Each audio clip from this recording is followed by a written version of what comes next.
কলকাতার ইসকন এবং মাহেশের রথের পাশাপাশি জেলা জুড়ে রথ উৎসবে মেতেছে রাজ্যবাসী। উৎসব ঘিরে পুণ্যার্থীদের ঢল চোখে পড়েছে নদিয়া, পূর্ব মেদিনীপুর, মুর্শিদাবাদ, বর্ধমান, হাওড়া, বীরভূম, বাঁকুড়া, শিলিগুড়ি সহ অন্যান্য জেলাতেও। ইসকনের রথ উৎসব উপলক্ষে নদিয়ার মায়াপুরে বিশাল পদযাত্রায় অংশগ্রহণ করেছেন বহু মানুষ।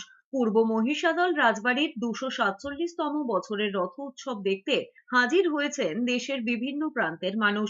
174তম বছরে বালির গোস্বামীপাড়া এবং 164তম বছরে হাওড়ার চৌধুরী পরিবারের রথ উৎসবকে ঘিরেও মানুষের উৎসাহ চোখে পড়েছে। মহেশতলা নঙ্গি পালবাড়ির ঐতিহ্যবাহী রথযাত্রা 100 বর্ষে পদার্পণ করেছে। সকাল থেকেই সেখানে ভক্তদের ভিড় উপচে পড়েছে। বারুইপুরের রাসমাঠে রায়চৌধুরী পরিবারের রথযাত্রা 300 বছর অতিক্রান্ত করেছে।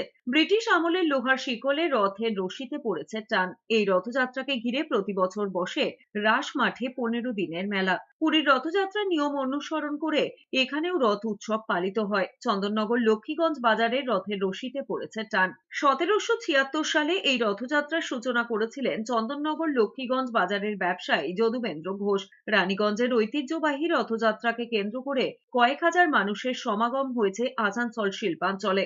বাঁকুড়ার বিষ্ণুপুরে মল্ল রাজাদের রথের রশিতে পড়ল টান। 350 বছরের পুরনো এই রথযাত্রার বিশেষত্ব হলো জগন্নাথ, বলরাম, সুভদ্রা নন, রথে সাওয়ার হন রাধা, মদন গোপাল জিউ।